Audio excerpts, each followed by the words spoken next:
નમસ્કાર મિત્રો, આજના આ ખાસ વિશ્લેષણમાં આપ સૌનું સ્વાગત છે. સીધી જ વાત પર આવીએ તો આપણો આજનો ટાર્ગેટ એકદમ ક્લિયર છે. Gujarat TAT higher secondary mains પરીક્ષા. અને એમાં પણ ખાસ કરીને નિર્ણાયક એવા પેપર 2માં 80થી વધુ માર્ક્સ કેવી રીતે સ્કોર કરવા. આ કોઈ હવામાં ગોળીબાર કરવાની વાત નથી હો. સાચી રણનીતિ અને સ્ટ્રક્ચર્ડ પ્રેઝન્ટેશન હોય તો આ 80+નો આંકડો 100% અચીવ કરી શકાય છે. હવે સૌથી પહેલાં એક બહુ મોટો રિયાલિટી ચેક કરી લઈએ. એક બાજુ છે માત્ર ઘોખણપટ્ટી અને કલાકો સુધીનું વાંચન, અને બીજી બાજુ છે તમારું પ્રેઝન્ટેશન અને રાઇટિંગ સ્કિલ્સ. જુઓ, વાસ્તવિકતા એ છે કે પરીક્ષક તમને પર્સનલી નથી ઓળખતા. તમારા મગજમાં કેટલું જ્ઞાન ભરેલું છે એ એમને નથી દેખાતું. એમની સામે તો માત્ર તમારું લખેલું પેપર જ છે, રાઈટ? એટલે માત્ર ચોપડીઓ ઘોખીને જવાથી કંઈ નહીં વળે. તમારી પ્રેઝન્ટેશન અને લેખન કલા જ તમને બીજા બધા કરતાં અલગ તારવશે. તો આજના આ સેશનમાં આપણે મુખ્ય 5 મુદ્દાઓ પર ફોકસ કરવાના છે. 1. પેપર 2ની વાસ્તવિકતા. 2. પેપર પેટર્નનું ડીકોડિંગ. 3. જવાબ લખવા માટેનું 4 પાર્ટ સ્ટ્રક્ચર. 4. 6 કલાકનું દૈનિક રૂટીન. અને છેલ્લે એવી સામાન્ય ભૂલો જે તમારે કોઈપણ ભોગે ટાળવાની છે. તો ચાલો સૌથી પહેલા વિભાગ તરફ આગળ વધીએ. પેપર 2ની વાસ્તવિકતા. અહીંયા સૌથી મોટો કન્સેપ્ટ એ છે કે પેપર 2 એ માત્ર તમારા નોલેજની ટેસ્ટ નથી. એકચ્યુઅલી એ તમારા પ્રેઝન્ટેશન, રાઇટિંગ સ્કિલ અને તમારા વિચારો કેટલા ક્લિયર છે એની કસોટી છે. અને આ જ આપણી વિનિંગ ફોર્મ્યુલા છે.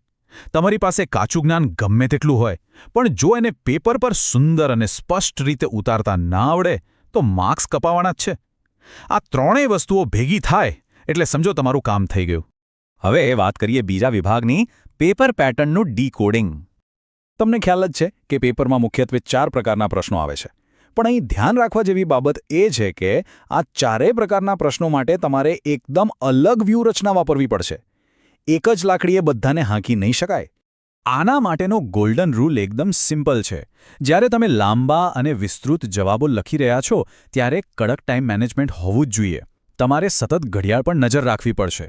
અને બીજી તરફ MCQs એટલે કે ઓબ્જેક્ટિવ પ્રશ્નો.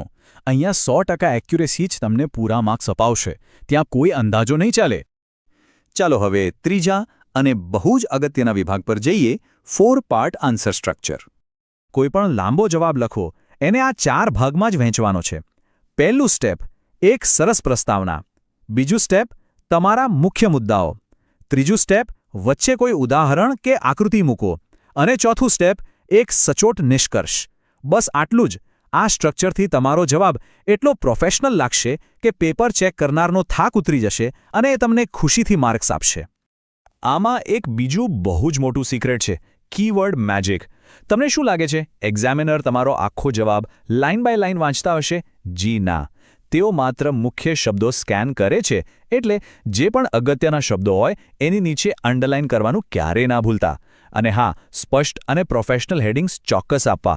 આનાથી તમારો જવાબ હાઇલાઇટ થઈને સીધો એક્ઝામિનરની આંખમાં વસશે.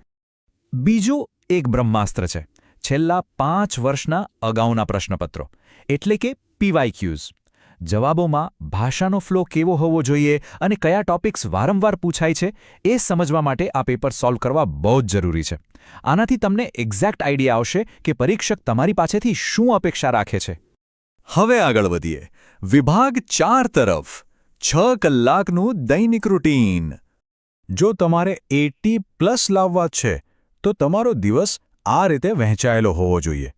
2 કલાક માત્ર થિયરી માટે, બીજા 2 કલાક પ્યોર રાઇટિંગ પ્રેક્ટિસ. આ બહુ જ અગત્યનું છે. 1 કલાક MCQ સોલ્વ કરવા માટે અને છેલ્લો 1 કલાક રિવિઝન માટે. જુઓ, આ બેલેન્સ બહુ પરફેક્ટ છે. મગજમાં માહિતી પણ જશે અને સાથે સાથે તમારા હાથની લખવાની સ્પીડ પણ વધશે. હવે પહોંચ્યા છીએ આપણા છેલ્લા અને 5મા વિભાગ પર, ટાળવા જેવી સામાન્ય ભૂલો. આમાં ખાસ ધ્યાન આપજો. જીવલેણ ભૂલો અને વિનિંગ ટ્રિક્સ વચ્ચેનો તફાવત બહુ સ્પષ્ટ છે. જો તમે કોઈપણ બ્રેક કે હેડિંગ વગર આખા પાના ભરીને લાંબા ફકરાઓ લખશો અને ઘરે રાઇટિંગ પ્રેક્ટિસ કર્યા વગર સીધા પરીક્ષામાં બેસી જશો તો એ તમારી સૌથી મોટી ભૂલ હશે. એના બદલે વિનિંગ ટ્રિક્સ વાપરો ને. એકદમ સ્વચ્છ અક્ષરો કાઢો, વ્યવસ્થિત માર્જિન રાખો, ફ્લો ચાર્ટ્સ દોરો અને હા, જવાબોમાં શિક્ષણવિદો કે ગાંધીજીના સિદ્ધાંતોનો ખાસ ઉલ્લેખ કરો. આ નાની નાની વાતો તમારા માર્ક્સનો ગ્રાફ સીધો ઉપર લઈ જશે. અને છેલ્લે આખી આ પ્રોસેસમાં સાતત્ય એટલે કે કન્સિસ્ટન્સી બહુ જ જરૂરી છે. સ્માર્ટ પ્રિપરેશન, રોજે રોજની રાઇટિંગ પ્રેક્ટિસ, પોતાની જાત પર પૂરો વિશ્વાસ અને યોગ્ય કમ્યુનિટી સપોર્ટ જેમ કે ગુજ્જુ સ્ટડી ઝોન, આ બધી જ વસ્તુઓ તમને સફળતા અપાવશે.